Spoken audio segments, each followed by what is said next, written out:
विवेक और माही जब कोर्ट के बाहर आए, दीपक ने दोनों को साथ देखकर खुश हो गई और खुशी उसके चेहरे पर दिख रहा था। वो जल्दी से दोनों के पास आया और बोला, दीपक, कॉन्ग्रेचुलेशंस सर और मैडम। विवेक को देखकर लग रहा था वो बहुत खुश है। वो जिसे प्यार करता था, उससे उसकी शादी हो गई थी। वो हमेशा के लिए सिर्फ उसकी हो गई।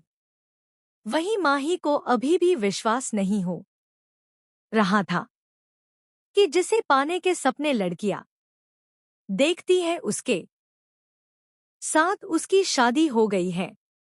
दीपक ने कर का डोर खोला तो विवेक माही का हाथ पकड़कर उसे अपने साथ गाड़ी के अंदर ले गया और जल्दी से अपनी गोद में उसे बैठा दिया। ये सब इतनी जल्दी हुआ कि माही को कुछ समझ नहीं आ रहा था। वो बस हैरानी से आंखें बड़ी बड़ी कर विवेक को देख रही थी।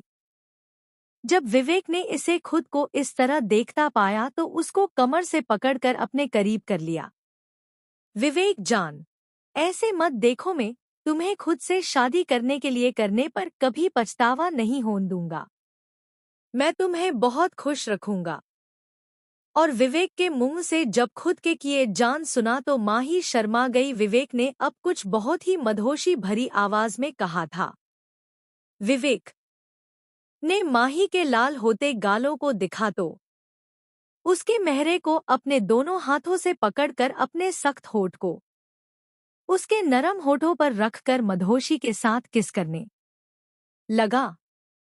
माही विवेक के अचानक किस से उसका दिमाग पूरा सुन हो गया। किस करते हुए विवेक ने माही के होठों पर बाइट कर दिया, जिसे माही अपने होश में आई। ज्यादा वक्त तक माही खुद को रोक नहीं पाई और विवेक को किस करने लगी। माही का रिस्पॉन्स पाकर विवेक माही को डीप किस करने लगा। कुछ समय बाद दोनों अलग हुए तो माही लंबी लंबी सांसें लेने लगी। उसे ऐसे सांस लेते देख विवेक मुस्कुरा दिया। विवेक बच्चा, तुम्हें नहीं पता किस करते समय सांस कैसे लेते हैं। विवेक की ऐसी बातें सुन माही को अब और भी ज्यादा शर्म आ रही थी। विवेक ने भी माही को साइड की सीट पर बैठा दिया। दीपक आगे की सीट पर आकर बैठ गया। दीप कह, सर अब कहाँ जाना है। विवेक, होटल ले चलो।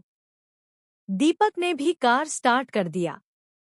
विवेक माही के पास जाकर कान में बोला, बेबी तुम्हें भूख लगी होगी, पहले होटल जाकर कुछ खा ले हैं। माही ने भी अपना सर हल्का सा हिलाकर हाँ बोला और थोड़ी देर पहली हुई किसको याद कर उसके गाल लाल हो गए। काल्पनिक नाम। कुछ देर बाद कार ब्लू स्टार होटल के बाहर रोकी।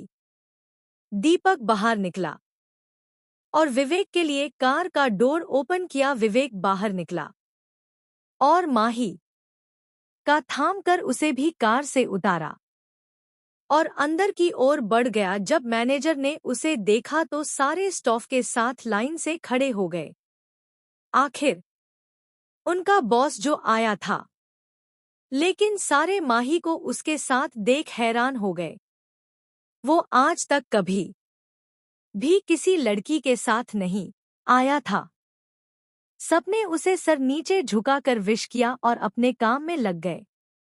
मैनेजर ने विवेक और माही को एक रूम में ले गया। रूम बहुत सुंदर था। ये रूम विवेक का था, उसके अलावा कोई नहीं आता था। मैनेजर ने दोनों को रूम में बैठाकर बाहर चला गया। उसके जाते ही विवेक ने माही को अपने गोद में बैठा दिया और किस करने लगा। कुछ देर बाद दोनों अलग हुए और विवेक ने माही को अपने गोद से उठा के पासा में बैठा दिया।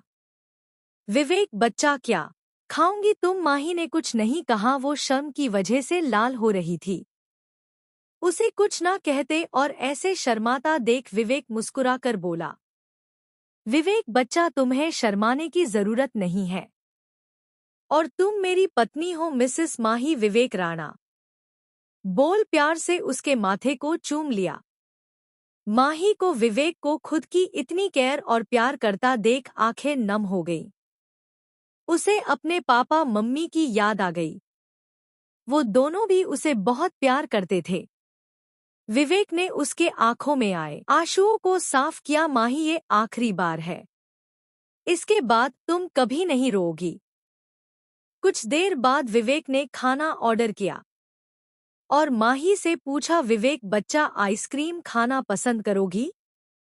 माही ने अपना सर हाँ महिला दिया। विवेक, ओके बच्चा। कुछ देर बाद दोनों ने खाना खाया और माही ने आइसक्रीम खाया और दोनों होटल से बाहर आ गए।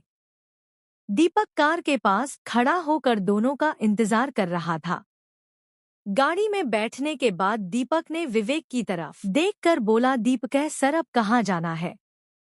विवेक ने घड़ी में टाइम देखा तो 9 बज रहे थे। विवेक विला चलो बोला और चुप हो गया। दीपक ने भी कार स्टार्ट कर दिया। माही थके होने के कारण गाड़ी में ही सो गए। माही सोते हुए मासूम बच्चे की तरह लग रही थी। उसने विवेक के हाथ को पकड़ रखा था, जैसे कि वह उसका हाथ छोड़ते ही उससे दूर चला जाएगा। उसे ऐसे सोता देख विवेक मुस्कुरा दिया और प्यार से उसके बालों को सहलाने लगा। कुछ एक घंटे बाद कार राणा विला के बाहर रुकी। विवेक ने माही को देखा। वो अभी भी सो रही थी। उसे उठाने का मन नहीं किया। विवेक ने माही को अपने बाहों में उठाकर विला को और चल पड़ा। आप लोगों की समीक्षा पढ़कर अच्छा लगा कि आप लोगों को मेरी कहानी पसंद आ रही है। My mafia husband.